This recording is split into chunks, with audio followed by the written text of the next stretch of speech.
Olá,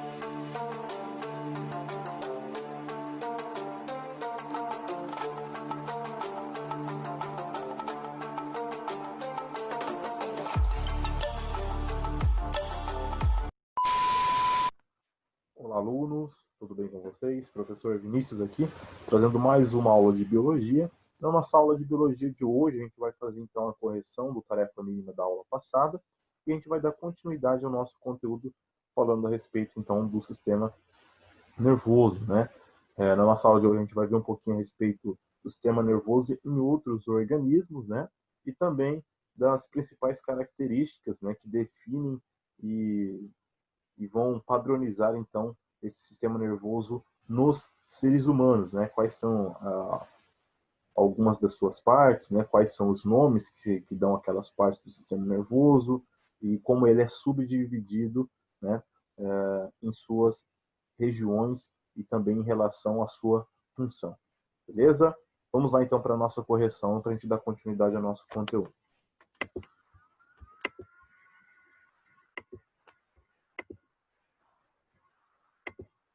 Então, tarefa mínima estava lá como sendo da nossa aula 30 e 31, tá? Os exercícios 1 e 3 do capítulo 17, tá? E também exercício 8. E da aula 30, exercícios de 10 a 12 do capítulo 17. Então, iniciando lá no exercício número 1, né? Então, estão numerados de 1 a 3 no esquema a seguir as partes fundamentais do neurônio, que são respectivamente. Então, a gente vai ter ali de 1 a 3, né? Então, aqui a gente vai ter, só para deixar claro para vocês, a gente vai ter os dendritos, tá? Os dendritos aqui, tá? Esses dendritos, depois a gente vai ter o corpo celular e o axônio, tá? Ele não está em ordem, aqui numa ordem numérica, tá? Então, fiquem espertos com isso. Algumas questões acabam pegando. Você olha, eu sei o nome disso, é dendrito, corpo celular e axônio. Aí vai aqui, eu procuro primeiro dendrito, corpo celular e axônio e acaba errando, tá? Então, aqui a gente vai por número, né? Número 1, corpo celular. 2, axônio. E 3, dendrito. Resposta certa, letra D, tá? Agora, número 2 lá, ó. Examine a seguinte lista de eventos que ocorre durante a propagação de um pulso nervoso. Então, a gente vai está acontecendo dentro daquela sinapse durante um pulso nervoso, tá? Então, neurotransmissores atingem os dendritos, tá? 2. Neurotransmissores são liberados pelas extremidades do axônio. 3. O pulso nervoso se propaga pelo axônio. 4. O pulso se propaga pelos dendritos. E 5. O pulso chega até o corpo celular, tá? Bom, então se a gente está falando de um pulso nervoso, ele começa onde? Ele começa lá nos dendritos, tá? Então, os dendritos recebem neurotransmissores, tá? Então, os neurotransmissores atingem os dendritos, beleza? Depois, esse pulso nervoso ele vai se propagar pelos dendritos, os dendritos, tá? Então, a gente vai lá no 4. Ó, 4. O pulso nervoso se propaga pelos dendritos. Ótimo. Dos dendritos, ele vai para onde? Ele vai para o axônio ou para o corpo celular? Para o corpo celular. Então, vamos procurar aqui a opção que ele está dando para a gente de corpo celular. São 4 aqui, né? Desculpa. Opção 5. O pulso chega até o corpo celular. Aqui. Depois que ele sai do corpo celular, ele vai para onde? Ele vai para o axônio, né? Então, qual que aqui está falando do axônio? A 3, né? Então, o pulso se propaga pelo axônio. E, por último, ele vai chegar até a terminação do axônio, tá? Onde ele vai liberar neurotransmissores. Qual das opções está falando isso? 2. Neurotransmissores são liberados pelas extremidades do axônio, tá? Então, aqui a gente vai de letra B como sendo resposta certa, dando ordem, né, cronológica aqui para essas situações que estão ocorrendo na atividade 2. 3. Lembrando, o axônio repouso tem carga elétrica externa positiva e interna negativa, devido em parte a uma elevada taxa de íon sódio fora da célula, mantida pelo mecanismo chamado bomba de sódio-potássio. Tá? Então, resposta certa, letra E, do número 3. 4, né? Então, aqui já tinha até a resposta a nossa atividade, né? Na 4. Mas a 4 não é para fazer no tarefa mínima, né? Então vamos lá para agora a atividade número 8, tá? Que era do tarefa mínima também da aula 29. Então, o FAO, né? O principal componente do sistema nervoso é o neurônio, um tipo de célula altamente especializada em receber, conduzir e transmitir mensagens a outras células. A região entre dois neurônios é chamada de sinapse. As substâncias químicas que transmitem as mensagens de um neurônio para outro pela sinapse são chamados de mediadores, mensageiros químicos ou neurotransmissores. Os cientistas descobriram que em muitas doenças do sistema nervoso, a quantidade desses mensageiros fica alterada.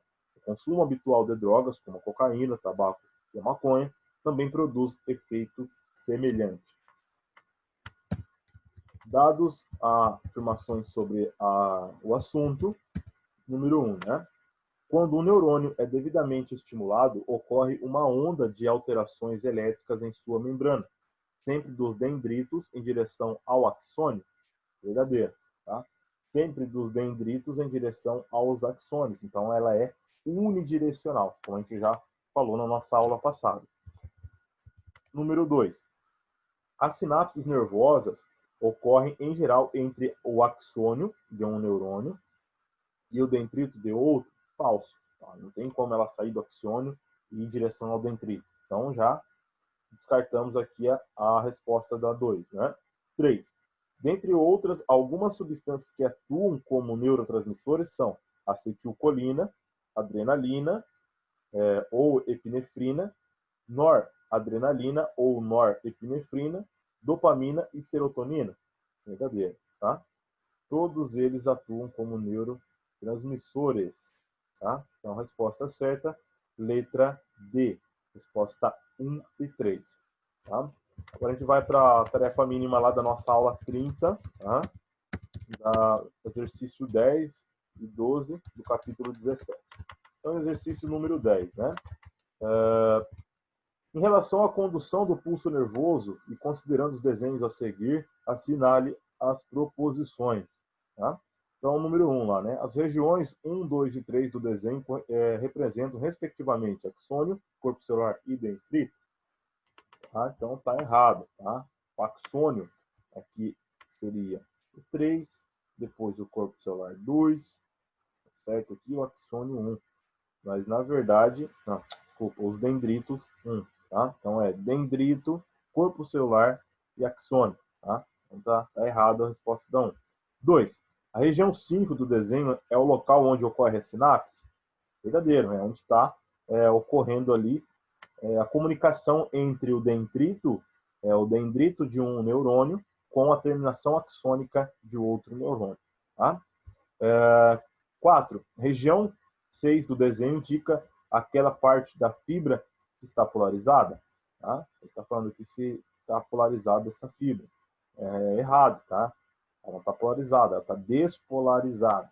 Tá? A gente chama de despolarização e aqui já está acontecendo o processo de repolarização. 8. A região 7 do desenho mostra aquela parte da fibra que está em potencial de ação? Falso. Tá?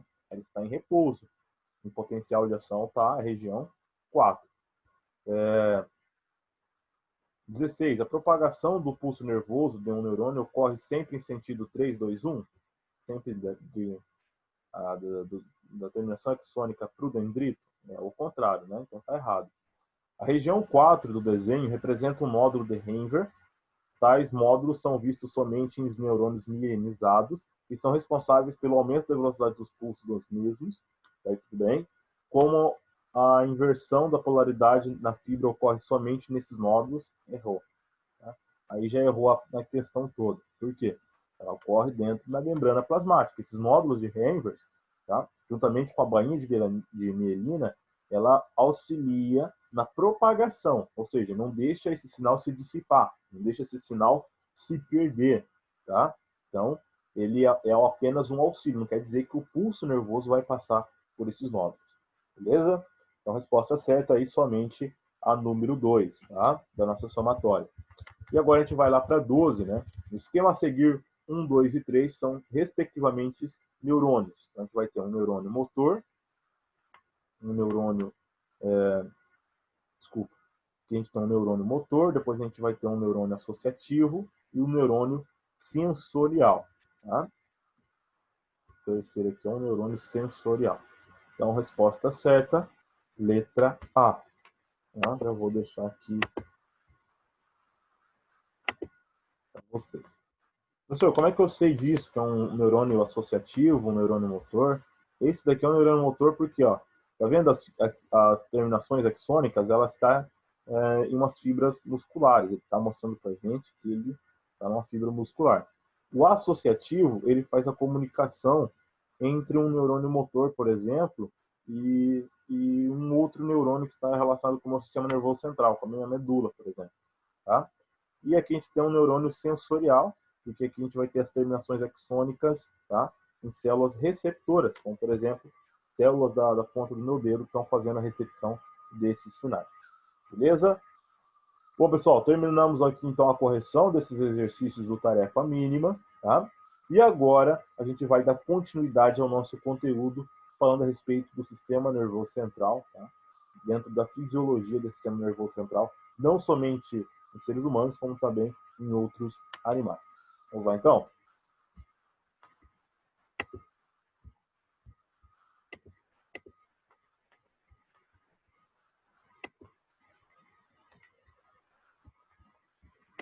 Bom, pessoal, então a evolução do sistema nervoso nos animais, né? Então, dentro do reino animalia, dentro do reino animal, a gente vai ter uma diversidade de grupos, tá? Desde invertebrados a moluscos, cnidários, né? Que são considerados animais, mas que têm um certo tipo diferente de vida, né? Como se fossem plantas, ficam parados lá, sésseis, no fundo do mar, no substrato. Alguns se movimentam, mas alguns também são de vida séssil, né? De vida parada lá no fundo do substrato.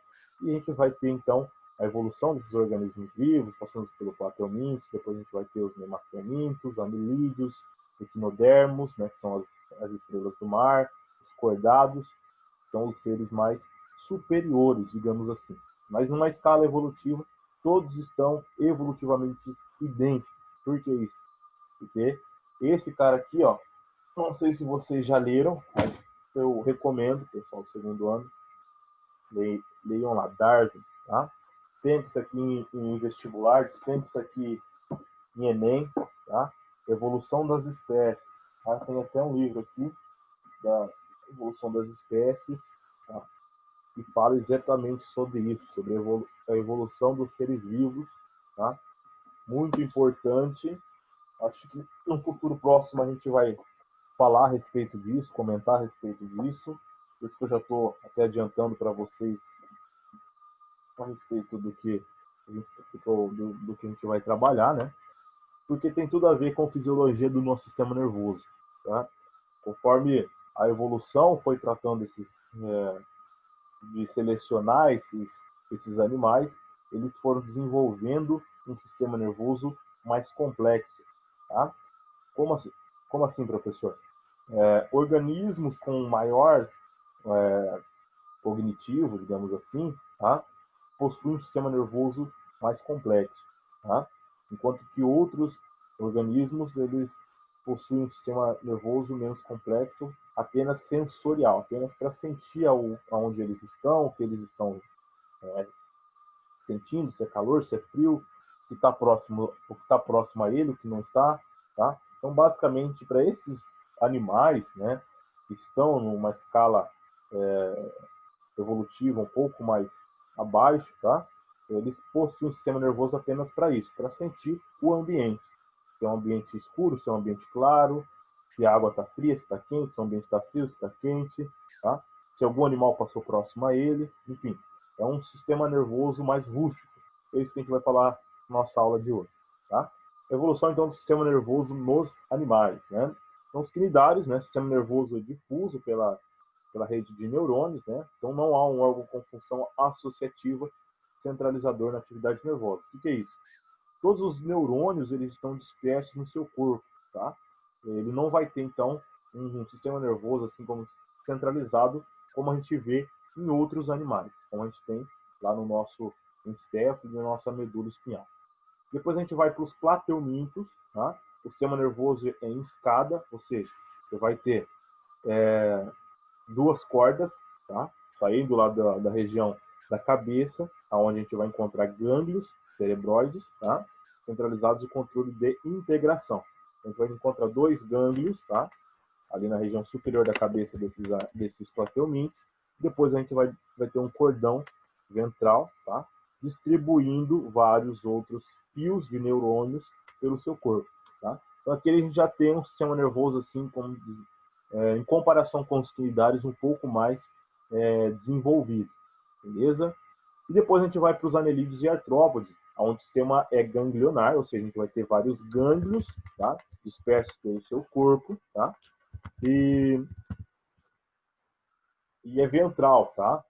Cerebróides segmentados, tá? E animais segmentados e metazoários. O que é isso? Eu vou ter gânglios na região ventral, um gânglio cerebróide na região da cabeça, tá? Por isso que às vezes, nem sempre quando a gente esmaga uma barata, ela morre, tá?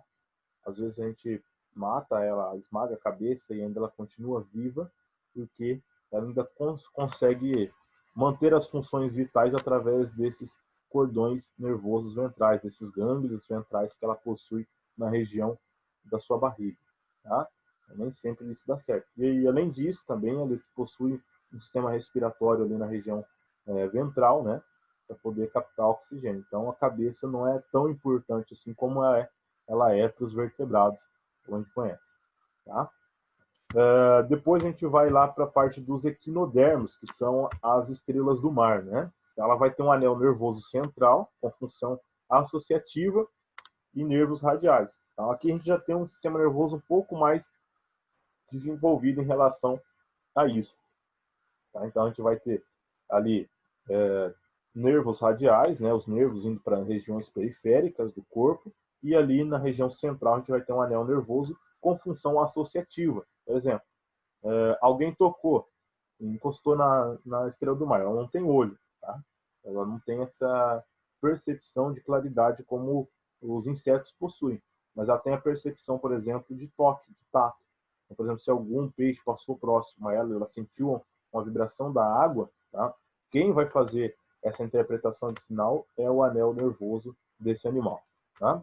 Depois a gente vai para os cordados, né? Sistema nervoso dorsal tubular dos vertebrados. O sistema nervoso pode ser subdividido em sistema nervoso central, e construído pelo encéfalo, né? Dilatação da porção anterior do tubo neural, e pela medula espinhal, ou espinal, né? Alongamento dorsal do encéfalo. E sistema nervoso periférico, formado por nervos e gânglios nervosos. E crânio, tá? Os craniados, a coluna vertebral, os vertebrados, né? Protegem o encéfalo e a medula nervosa, respectivamente. Nos cordados, aqui, né? A gente tem um exemplo aqui do gato, a gente vai ter o encéfalo, depois a medula espinal, né? Que é acompanhada junto das vértebras, né? Dando aquela proteção, o crânio protegendo o cérebro, tá? O encéfalo, depois a gente tem a medula sendo protegida pelas vértebras, né? E tudo isso graças à formação do tubo neural, onde a gente vai ter ali uma proteção do nosso sistema nervoso, tá? Para que a gente não tenha um contato direto contra choques, tá? Ou algo do tipo e consiga proteger e dar mais sustentação a esse sistema nervoso que comanda o nosso corpo todo. A gente não tem um plano B como os insetos, por exemplo, né? Com a barata. Tem que perder, por exemplo, o sistema nervoso central, né? Boa parte dele, né? A gente acaba perdendo movimentos, perdendo algum tipo de interação com o nosso organismo, né? Por exemplo, pessoas que acabam sofrendo ruptura, né, da medula espinal, por exemplo, ela acaba perdendo movimentos da onde aconteceu a secção, onde aconteceu a fratura, para baixo, tá? Se acontecer muito próximo aqui à primeira vértebra, né, acho que entre as três primeiras vértebras, a pessoa morre, não tem como recuperar. Abaixo da terceira acho que ainda tem como sobreviver, tá? Mas isso está relacionado com o nervo vago, tá? Bom, voltando aqui então ao assunto do que a gente está falando, tá? Então, sistema nervoso dentro dos vertebrados, tá? Dividido em sistema nervoso central e sistema nervoso periférico. Em outros animais, a gente vai ter a presença ali de gânglios, né, e nervos, que fazem, então, a percepção do ambiente. Tá? Ah, professor, então inseto não enxerga muito bem? Geralmente não, tá? Com exceção de alguns insetos, como alguns himenópteros, as abelhas, né, que possuem uma percepção muito grande, de um espectro também de luz muito grande, porque elas necessitam disso para sobreviver, né, para coletar pólen e néctar. Outros insetos, como gafanhotos, né, que está em evidência bastante aí na mídia, aracnídeos, que são os artrópodes, enfim, eles possuem mais percepção de calor e de claridade do que realmente a imagem como a gente está observando agora, tá? Inclusive a abelha, né? A abelha não, a aranha possui 8 olhos, né? E cada olho é cientificamente comprovado que ele tem um tipo de percepção diferente, de um espectro de luz também diferente, tá? Bom, o sistema nervoso nos humanos, né? Então ele pode ser classificado de acordo com os critérios anatômicos e funcionais, tá? Então divisão anatômica, então a gente vai ter sistema nervoso central, sistema nervoso periférico. Sistema nervoso central, ele vai ser dividido em 2 tipos, encéfalo e medula espinhal, tá? E o encéfalo é dividido em cérebro, cerebelo e bulbo, tá? E depois, em relação à sua função, né? Então, a gente vai ter o sistema nervoso somático e o autônomo. Somático é tudo aquilo que a gente controla, tá? A gente está movimentando, a gente está falando, tá? Isso tudo a gente tem um controle, tá? Em relação a isso. E o autônomo é aquilo que a gente não tem controle. E é dividido em simpático e parasimpático, tá? E isso que a gente vai falar um pouquinho agora a respeito, tá? Então, a divisão anatômica do sistema nervoso humano, tá? A gente já falou que é o sistema nervoso central e o sistema nervoso periférico. A gente está observando aqui a estrutura do sistema nervoso central pintado de amarelo, né? Então, vai ser o nosso o encéfalo, né? E aqui a gente vai ter a medula espinal, tá? E o sistema nervoso periférico são os gânglios e os nervos. Onde que ficam os gânglios, professor? Ficam geralmente em regiões estratégicas, né? Próximos a axilas, né? A gente tem uma grande quantidade de gânglios. Aqui na região do tórax, tá? A gente tem um plexo ganglionar aqui próximo à costela também, tá? Então ela vai estar em regiões afastadas do corpo, tá? E depois a gente vai ter os nervos, né? Que vai levar essas informações até o nosso sistema nervoso central para a gente processar essas informações para a gente dar algum tipo de resposta ao nosso organismo, tá? Então, se a gente fosse comparar o sistema nervoso central, a gente ia comparar com um computador, por exemplo, ou com uma central de rede de computadores, tá? Onde essas informações chegam até lá, tá? E ela tem que dar uma resposta. Se o meu corpo não tiver uma resposta, tá? A gente tem alguma coisa acontecendo de errado, tá? Tudo que está acontecendo nesse exato momento é que a gente acaba não percebendo, tá? Mas eu acho que eu já conversei com vocês a respeito disso na aula passada, mas se você fosse perceber tudo o que o seu cérebro está mandando de informação e recebendo de informação, a gente não iria conseguir estar escutando essa aula agora, ou tendo essa aula agora, porque é uma grande quantidade de informações que está sendo processada nesse momento. Tá? A minha voz falando com vocês, a qualidade do ambiente, então o nosso olho está fazendo esse balanço do ambiente, né? Dilatando e contraindo as pupilas. A gente tem também o calor ou o frio que a gente está sentindo nesse momento. Tá? Nosso corpo está regulando a nossa temperatura, fazendo algumas contrações musculares que são inevitáveis, como por exemplo da respiração. Está mandando informação para o nosso coração não parar de bater, mandando informações para o nosso intestino não parar de fazer a digestão do nosso bolo alimentar, do nosso quilo. Tá?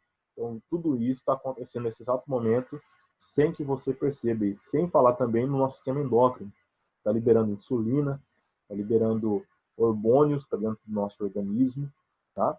O seu aparelho auditivo, né, lá dentro da orelha, no nosso ouvido, tá? Tem lá 3 ossos que estão recebendo sinais sonoros e estão contraindo músculos e relaxando, tá? Tudo isso está acontecendo nesse exato momento e eu não falei nem 5% daquilo que realmente está acontecendo dentro do nosso corpo, que o nosso sistema nervoso central está controlando. Então, realmente é uma grande quantidade de coisas que a gente nem faz ideia do que está realmente acontecendo e que nosso cérebro, a máquina, talvez eu gosto de comentar isso com meus alunos, seria a máquina perfeita, porque pelo grande poder de processamento, tá, professor? Meu i7 aqui processa mais, né?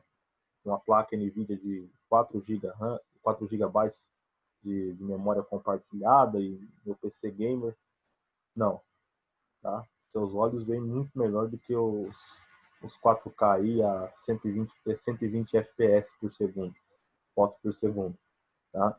Então, com certeza, o nosso cérebro ele gasta muito menos do que o i7, do que todos os outros processadores. Tem um gasto energético baixíssimo, com um poder de processamento ótimo, e além disso ele renova algumas informações, né? Sem precisar de ficar trocando de HD para SSD, sem ficar precisando de atualizar o sistema. Bom, mas, tá, para quem gosta de atualizar o sistema, é bom sempre ler um livro que ajuda também, tá? Para criar novas sinapses e criar novas comunicações entre os neurônios. Muito importante isso. Bom, e o nosso sistema nervoso central, né? A gente vai falar um pouquinho sobre os componentes desse sistema nervoso, tá? Então a gente vai ter o nosso cérebro, tá? Ele está relacionado diretamente com o pensamento, movimentos voluntários, linguagem, julgamento e percepção. Depois a gente vai ter o cerebelo, que está relacionado com o movimento, tá? Equilíbrio e postura. E o bulbo, ele está relacionado diretamente com funções vitais, como o controle da respiração, controle do ritmo dos batimentos cardíacos e controle da pressão arterial. E depois a gente vai ter a medula espinhal, tá? Ela localiza na parte do dorso do humano, tá? No interior da coluna vertebral, e é o eixo de comunicação do tronco e dos membros com o centro nervoso superior. E é percorrida por fibras nervosas aferentes que levam informações para o encéfalo e fibras nervosas referentes que trazem informações do encéfalo para os órgãos efetuadores. Tá? Participa também de certas ações reflexas que são independentes do controle do encéfalo. Um exemplo de ação reflexa. Já viu em alguns desenhos ou em série, tá? Filme, ou já fez esse tipo de exame, que quando você senta lá na cadeira, o médico vem e dá um peteleco com o martelo no joelho. Seu joelho, sua perna sozinha, ela acaba dando um chute. Tá? Aquilo ali é uma ação reflexa e uma ação reflexa indireta. Tá? Como assim, professor? Indireta. A informação para que você chute, ela não precisou chegar até o seu encéfalo, até o seu cérebro. Tá? Ela apenas chegou até a sua medula e voltou. Por quê? Ela tem que ser uma ação rápida. Isso também ocorre quando a gente tem sente dor. Tá? Para quem já furou o pé no prego ou algo do tipo, tá? Ou queimou a mão alguma vez na vida, sabe do que eu estou falando. A pessoa, a não ser que ela tenha algum tipo de distúrbio ou alteração nas suas sensações, tá? Ela vai tirar rapidamente quando ela acontece isso com ela. Por exemplo, tem uma chapa, acabei de tirar a chaleira do fogo, tá? E me descuidei e encostei, tá? No mesmo momento que a gente encosta, a gente já tira a mão, tá? Não dá tempo nem da gente pensar em tirar a mão, a gente já tira. Por quê? Células nervosas que a gente tem aqui são terminações nervosas chamadas de receptores de Ruffini e de Krauser, tá? São dois receptores que a gente tem na nossa mão em quantidades grandes, só que a gente possui maior quantidade próximo à boca, tá? Se vocês quiserem fazer o teste, é bem legal, tá? Pega alguma coisa morna, coloca próximo aqui do lábio, e pega uma coisa morna e coloca atrás da sua mão, tá? E sente a temperatura. Próximo à boca, a temperatura ela vai ser bem maior do que na mão, tá? Isso eu tenho certeza, tá? A não ser que você tenha muitas terminações nervosas de Krauser ou Ruffini atrás das costas, e aí você tem que ter estudado, mas caso contrário, tá? Próximo à boca a gente tem uma grande quantidade desses tipos de receptores, de Ruffini e de Krauser, que vão fazer esse tipo de interpretação de sinal de calor. Tá? Mas voltando ao que eu estava falando, quando você encosta em algo quente ou perfura a sua mão, sente a dor, e essa dor ela não precisa chegar até o seu encéfalo. Tá? Às vezes ela chega antes até a medula e a medula própria já manda um sinal de resposta, chamado de reflexo, para você tirar ali para que o quê? Para que não ocorra mais dano naquele tecido que está sendo prejudicado naquele momento. Tá? Então é muito importante que vocês saibam disso. Tá? Só uma curiosidade aí a respeito do sistema nervoso e essa ação reflexa que a gente tem. Tá? Bom, aqui a gente vai ter um arco reflexo, né? Que eu acabei de falar para vocês, arco reflexo patelar, né? Então, um arco reflexo é um conjunto de estruturas necessárias para que atue um ato de reflexo. Uma resposta rápida que não depende de sensações de controles conscientes, se há um estímulo do ambiente. O reflexo patelar é um exemplo de arco reflexo simples ou medular, no qual a medula espinal elabora a resposta a um estímulo papel associativo. Tá? Então, quando o objeto atinge de leve o tendão patelar, né, receptores presentes do músculo são estimulados.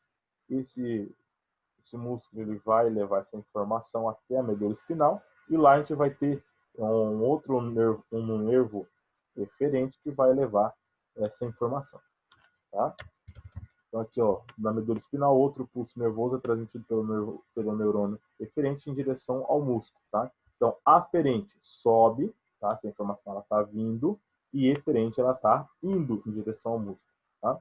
Por que isso, professor? Por que tem nervo aferente e nervo eferente? São duas coisas totalmente diferentes. Tá? Por exemplo, a gente sabe que o sinal ele é unidirecional, ou seja, ele sempre vai em direção dos dendritos, em direção à terminação axônica. E por isso mesmo, ele não pode voltar pelo mesmo nervo, tá? Porque todas as células ali elas estão dispostas de uma maneira. Corpo celular, axônio, terminação axônica. Corpo celular, axônio, terminação axônica. Não tem como o sinal vir nessa direção. Então precisa inverter. Aí precisa vir lá. Terminação axônica, axônio, corpo celular. Tá? Para que esse sinal chegue através de uma terminação axônica lá no meu órgão que vai receber esse sinal. Pode ser um músculo, pode ser uma glândula, tá? Enfim, pode ser outros tipos diferentes de situações. Mas é só exemplificando aqui para vocês. Beleza? E o sistema nervoso periférico, né? Então ele compreende por nervos e gânglios. Os nervos são então cordões esbranquiçados formados por um conjunto de neurofibras, tá? Axônios e dendritos, envoltos em tecido conjuntivo. Os pares de nervos cranianos partem do encéfalo e inervam-se principalmente na região da cabeça e do pescoço. Os pares nervosos raquidianos ou espinais fazem conexão com a medula espinal. São todos mistos e apresentam uma raiz dorsal por onde chega a medula feixes de fibras provenientes do neurônio sensorial. E os gânglios nervosos, né, são dilatações, né, dilatações, então, situadas dos nervos, que contêm corpos celulares, né, única estrutura fora do sistema nervoso central que são encontrados os corpos celulares de neurônio. Ah, professor, então quer dizer que eu não tenho corpo celular no meu nervo, né? A maior parte da fibra do meu nervo, tá? Isso, 90% dela, é constituída através de axônio. Tá? Então, meu axônio ele fica aglomerado nos meus gânglios nervosos e dali só vai partir quem? Vai partir o axônio. Tá? Por isso que o neurônio é uma das maiores células que a gente tem no nosso organismo, podendo ter até metros de comprimento. Tá? Por quê? Porque o corpo celular dele vai ficar no gânglio e apenas o axônio é que vai chegar. Por exemplo, eu tenho um gânglio que fica aqui na região do meu antebraço. Esse gânglio que está aqui, ele pode ter um corpo celular que está correndo, ó, um axônio que está vindo aqui do meu gânglio nervoso até a ponta do meu dedo. Tá? E isso aqui é uma célula só, está vindo até aqui. Tá? Estou dando uma suposição. Mas existem até células maiores do que essa. Tá? Isso não seres humanos, claro, mas também outros animais. Tá? Então, a divisão funcional do sistema nervoso humano divide-se em sistema nervoso voluntário, ou somático, e sistema nervoso involuntário, ou autônomo. Então, o sistema nervoso voluntário, ou somático, é responsável pelo controle das reações no meio ambiente. Estou falando, aquelas reações que a gente consegue controlar. Tá? E o sistema nervoso autônomo, né, é responsável pelo controle das funções do meio interno. É dividido em dois ramos, né? Sistema nervoso autônomo simpático, terminações liberam noradrenalina nas sinapses com órgãos efetores. De maneira geral, pode-se dizer que o sistema simpático, tá, com seus efeitos, prepara o corpo para situações de emergência, luta, fuga e estresse. Tá? Então, durante, por exemplo, uma situação de muito estresse, né, onde eu me sinto ameaçado, né, porque somos animais, né, evolutivamente falando, a gente foi preparado para ter situações de risco e reagir para essas situações de risco de uma maneira eficaz. Tá? Por isso que a gente tem adrenalina correndo, sendo secretada no nosso organismo. Por quê? Não sei se vocês já passaram por algum tipo de situação, tá? Mas eu já passei por várias, porque eu ando de moto. Então, por exemplo, uma vez, quando sofri uma fechada, eu juntei no freio de uma vez e meu coração disparou em menos de um segundo, tá? Eu estava totalmente, né, tremendo, lógico, porque foi uma situação de risco que eu acabei de passar, né? O cara me fechou, bati o joelho na porta dele, mas consegui frear. E ali naquele momento a adrenalina estava a milhão. Tanto é que eu nem senti tanta dor no joelho naquele momento. Mas depois que baixa a adrenalina, a gente começa a sentir a dor. E nesse exato momento que eu vi a situação de risco, o carro ficando mais próximo, o organismo da gente ele começa a liberar esses hormônios, tá? Para que a gente tenha uma ação rápida. E do que é capaz esse neurônio, né? Esse neurotransmissor, que é a adrenalina. Ele faz vasodilatação, tá? Dos músculos do nosso corpo. A pupila ela dilata, então mais luz entra também nos nossos olhos para a gente conseguir visualizar melhor a situação. Tá? Se for o caso, a gente pode correr ou a gente pode lutar. É uma das situações. Tá? Nesse caso que eu bati a moto, eu não lutei nem dei fuga, né? Eu usei os freios da moto, tá? E o reflexo para poder desviar. Mesmo assim, ainda acabei colidindo contra o carro. Mas não foi nada muito sério, só encostou, o cara estava errado, ele já passou a preferencial. Enfim, terminamos a situação. Na hora lá eu me senti muito nervoso, mas acontece com todo mundo. Esse nervosismo só acontece por quê? Porque a gente tem uma liberação muito grande de adrenalina. A mesma coisa acontece quando a gente está aflito com alguma coisa, né? Para apresentar um trabalho em público com as pessoas que não têm muito essa facilidade, né? Acaba tendo um pico muito exagerado de adrenalina e acaba não travando no momento, não consegue sair nada, apesar de ter estudado por horas e horas, tá? Isso acontece também com vestibulandos, tá? Na hora ali de fazer a prova, por mais que tenha estudado, tá? Então por isso que a gente tem que manter sempre a calma, para tentar fazer com que o nosso sistema simpático consiga controlar o nosso sistema parasimpático e, quer dizer, o nosso sistema autônomo não seja tão controlador assim em nossas vidas. Tá? Mas a adrenalina ela serve para isso. Tá? Tanto é que na maior parte dos mamíferos a gente também tem esse tipo de neurotransmissor, né? Se não um neurotransmissor análogo à adrenalina. Tá? Por exemplo, a gente vê um gato que se arrepia todo quando ele toma um susto. Ele acabou de liberar a adrenalina ali, está preparado para ou lutar contra aquilo que assustou ele ou para fugir daquilo. Tá? A maior parte dos mamíferos tem também esse hormônio análogo à adrenalina para fazer esse controle de situação. Tá? E depois a gente vai ter o sistema parasimpático, né? Que são as terminações que liberam acetilcolina. Tá? Está relacionado diretamente com outras partes do nosso organismo, né? Regulação de outros órgãos. Tá? E aqui a gente vai ter o em-classe, tá? O em-classe eu vou deixar para vocês como o em casa, tá? Então, do 1 até o 3, tá? Vocês respondam aí na casa de vocês e me enviem fotos, por favor, tá? Não precisa não, tá? Não vou precisar não. Vou deixar para a próxima aula isso daí. Eu vou passar para vocês um trabalho, tá? Mas resolvam, que daí na nossa próxima aula eu venho com a resolução desses exercícios. Beleza? Qualquer dúvida, estou à disposição de todos vocês. Grande abraço e até a nossa próxima aula.